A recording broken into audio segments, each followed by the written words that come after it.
नमस्कार, the news देख रहे हैं। मैं हूं आपके साथ अर्जुन खजूरिया। महाराष्ट्र में कभी भी विधानसभा चुनावों का ऐलान हो सकता है, कुछ हफ्ते बाकी रह गए हैं। लेकिन इससे पहले आपको बता दें कि चुनाव से पहले जो एक गठबंधन बना था महाविकास अघाड़ी का, वो गठबंधन कहीं ना कहीं अभी बिखरता हुआ नजर आ रहा है। जी हां, जहां लगातार कश्मकश चल रही है, बैठकों का दौर चल रहा है कि सीएम फेस कौन होगा, क्या कांग्रेस पार्टी से होगा, क्या एनसीपी शरद पवार से होगा, क्या शिवसेना उद्धव बालासाहब ठाकरे पार्टी से होगा। कई सारी चीजें लगातार चल रही है। अभी तक सीट बंटवारा भी नहीं हो पाया है। लगातार इससे पहले भी हमने देखा 3 दिन में 2 बार होटल ट्राइडेंट में जो है बैठक बुलाई गई, उसके बावजूद सब चीजें निकल करके सामने नहीं आई। गठबंधन तो बना लिया कि इस बार लड़ेंगे, बीजेपी और शिवसेना के खिलाफ जो है लड़ेंगे। अजीत पवार गुट भी हालांकि इस समय सत्तारूढ़ पार्टी के साथ है, तो उनके खिलाफ लड़ करके उनको सत्ता से जो है निकाल फेंकेंगे। लेकिन इस समय खुद के अंदर ही नहीं पता है कि कौन सी पार्टी इसमें टिकेगी, ये गठबंधन कितना टिकेगा, कितना इसमें सीट बंटवारा होगा और कौन आखिरकार इसमें सीएम पद का दावेदार होगा।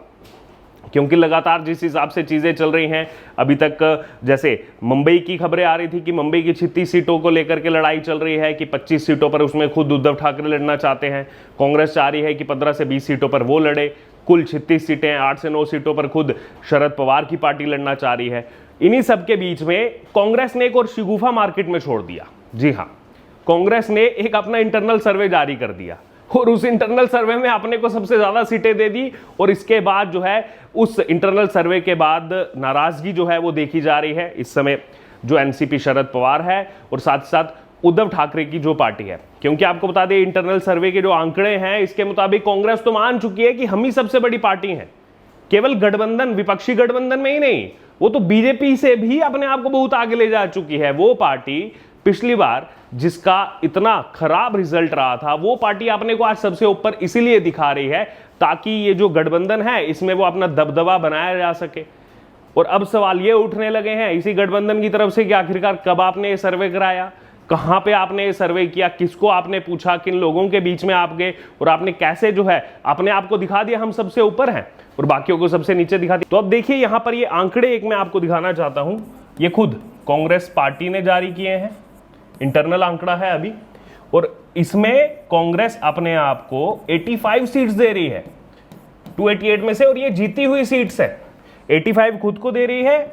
एनसीपी शरद पवार को सीटें दी जा रही हैं 55 से 60 और शिवसेना उद्धव बालासाहब ठाकरे, अगर यहां पर आप देखेंगे तो 32 से 35 सीटें।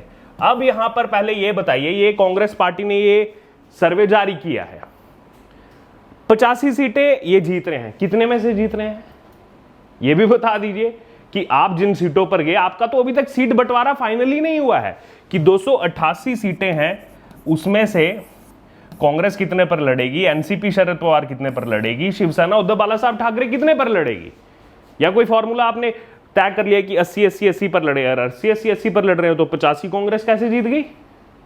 ये अजीब विडंबना है। ये कौन सा शिगुफा मार्केट में इन्होंने छोड़ा? और ये कोई पब्लिक के लिए नहीं छोड़ा गया है कि पब्लिक देखे कि वाह कांग्रेस ने तो कमाल कर दिया महाराष्ट्र के अंदर। वो तो नहीं, यहां पर ऐसा कुछ भी होने वाला है। लेकिन ये इसीलिए छोड़ा गया है, इसीलिए यहां पर जो है नीचा दिखाया जा रहा है शिवसेना उद्धव बालासाहब ठाकरे और एनसीपी शरद पवार को, कि दिखा सके कि देखो हम तो तुमसे इतनी आगे हैं जितना तुम दोनों मिलकर के आ रहे हो। ये देखिए बहुत अहम दिलचस्प बात, अपने आप को दे दी कितनी, 85 सीट्स। अगर आप यहां शिवसेना उद्धव बालासाहब ठाकरे की मैक्सिमम सीट्स ले लो जो कांग्रेस कह रही है 35, और साथ ही साथ एनसीपी शरद पवार की ले लो 60, ये बनती हैं 95। मतलब इनका कहने का मतलब है कि आप मिलकर के भी, ये भी अधिकतर सीटें ली है मैंने, कि आप दोनों मिलकर के भी उतनी सीटें नहीं ला रहे जितनी हम ला रहे हैं। ये कांग्रेस पार्टी कह रही है, और ये इसीलिए कह रही है ताकि जो महाराष्ट्र विधानसभा चुनाव है इसमें सबसे ज्यादा सीटों पर भी खुद ही लड़े। पहले भी इन्होंने कहा था, नाना पटोले की तरफ से स्टेटमेंट आई थी, हम तो इस बार इतना अच्छा हमने प्रदर्शन किया, 150 से ज्यादा सीटों पर हम अकेले लड़ेंगे।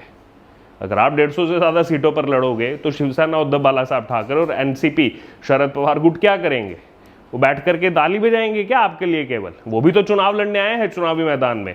ये दर्शा रहा है कि इनका जो गठबंधन है महाविकास अघाड़ी जो है, लगातार बैठकें चल रही हैं। चाहे मुंबई के लिए भी अभी तक सीटें इनकी फाइनल नहीं हो पाई हैं। 36 सीट्स हैं, केवल 36। 288 में से, वहां के लिए भी लगातार बैठ के चल रही हैं। उसके लिए भी हर कोई चाह रहा है कि हम ही सबसे ज्यादा सीटों पर लड़े। तो ये जो एकजुटता की बातें लगातार महाविकास अघाड़ी ने की हैं, और सच्चाई क्या है वो आप सबके सामने है। अब ये देखिए, मैंने आपको बताया 85 सीट्स कह रहे हैं हम जीतेंगे, 60 ये जीत रही हैं, 35 ये जीत रही हैं। बीजेपी कहां जाएगी फिर? जो पिछली बार 105 सीटें जीत करके आई थी, और कितनी सीटों में 105 जीत के आई थी बीजेपी उस समय 150-160 सीटों पर चुनाव लड़ी थी, बस 150-160 सीटों पर, जिसमें से 105 जीत करके आई थी। सबसे बेहतरीन परफॉर्मेंस बीजेपी की देखने को मिलती है। इस बार भी बीजेपी शायद इतनी ही सीटों पर या इससे ज्यादा सीटों पर चुनाव लड़ सकती है। लेकिन आप देखिए, यहां कांग्रेस को अपना महिमा मंडन खुद ही करना है कि इन दोनों से तो कम मैं ऊपर रहूं, क्योंकि इस बार एनसीपी शरद पवार भी चाह रही है कि वो भी अच्छी खासी सीटों पर चुनाव लड़े, क्योंकि शरद पवार भी चाहते, जैसे उन्होंने कहा था कि अब वो महाराष्ट्र की पॉलिटिक्स में एक्टिव होंगे। क्या वो मुख्यमंत्री बनना चाह रहे हैं? क्या अपनी बेटी को मुख्यमंत्री बनाना चाह रहे हैं? क्योंकि पॉलिटिक्स में जो इच्छा है, जो सपने हैं, वो तो कभी खत्म नहीं होते। और उद्धव ठाकरे भी बार बार क्लियर कर चुके हैं कि सीएम फेस डिक्लेयर कर दो, उसको लेकर के बार बार मना करते हैं, नहीं सीएम फेस डिक्लेयर नहीं करेंगे। तो यानी कि इस महाराष्ट्र चुनाव में इस बार सत्तारूढ़ पार्टी बीजेपी से ज्यादा अगर कोई इस समय खतरे में गठबंधन नजर आ रहा है तो एमवीए का नजर आ रहा है। जबकि बड़ी बड़ी बातें कर रहे थे, हम जो है एकजुट होकर के लड़ेंगे। 2019 के ही अगर आप नतीजे देख लेंगे, 2019 के नतीजों में ये कांग्रेस जो आज अपने आप को दिखा रही है,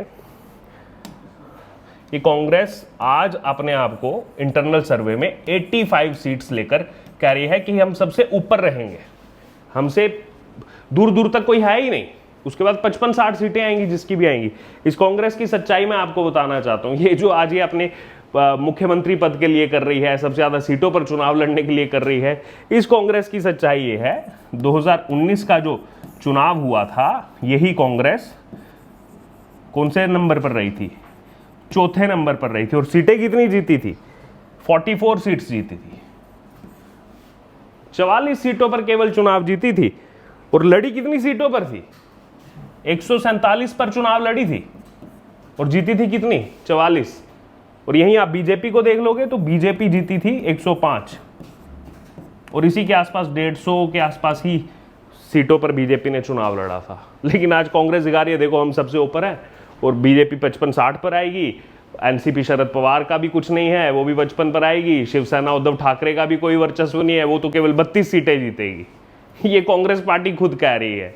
तो इससे ये समझ में आ रहा है कि जो महाविकास अघाड़ी का गठबंधन है, पूरी तरह से कहने को तो सामने वो कितना भी दिखाएं, देखो हम गठबंधन में हैं, लेकिन अंदर से पूरी तरह से बिखर चुका है, पूरी तरह से टूट चुका है। एक दूसरे पर भरोसा बिल्कुल भी नहीं बचा है। इस कांग्रेस के इंटरनल सर्वे ने कहीं ना कहीं, और वो जो दरार थी एनसीपी शरद पवार कांग्रेस के बीच या फिर कांग्रेस और शिवसेना उद्धव बाला साहब ठाकरे के बीच, उस दरार को और ज्यादा बढ़ा दिया है कि ना तो सीट हमारी फाइनल हुई है कि ये 50 पर लड़ेंगे कि हम 20 पर लड़ेंगे, और ये सर्वे भी निकाल दे रहे हैं कि कांग्रेस के तो आसपास कोई है नहीं। और ये सर्वे मुझे याद दिला रहे हैं मध्य प्रदेश के। मध्य प्रदेश चुनाव से पहले भी कांग्रेस इस तरह के बहुत सर्वे लेकर के आई थी, और वो सर्वे क्या थे? पहले हफ्ते इन्होंने सर्वे निकाला, बीजेपी की 70 सीट आ रही है। अगले हफ्ते सर्वे निकाला, बीजेपी की 65, अगले हफ्ते 60, 55, 50, फिर 50 से नीचे कर दिया था बीजेपी को। नतीजे क्या हुए? खुद कांग्रेस 50 के पास रह गई और बीजेपी इतने साल सत्ता में रहने के बावजूद मध्य प्रदेश में 163 सीटें जीत करके आई थी। तो इनके सर्वे जो ये निकालते हैं उस पर वो तो जनता भलीभांति जानती है, कितना विश्वास किया जाए, कितना विश्वास नहीं किया जाए।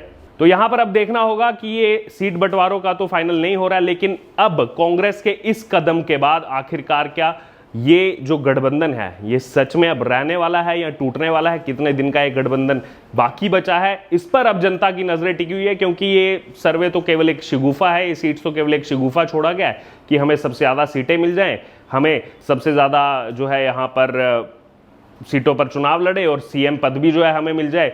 लेकिन ऐसा कुछ भी होता हुआ नजर नहीं आ रहा है। बहरहाल आपको क्या लग रहा है, यहाँ पर इस सर्वे के पीछे क्या हो सकती है कांग्रेस की साजिश, और क्या ये गठबंधन ऑफिशियल रूप से, आधिकारिक रूप से चुनाव से पहले क्या टूटने जा रहा है? आपकी इस पर जो राय हो आप जरूर हमारे साथ कमेंट बॉक्स में शेयर करें और बने रहें द न्यूज़ के साथ। धन्यवाद।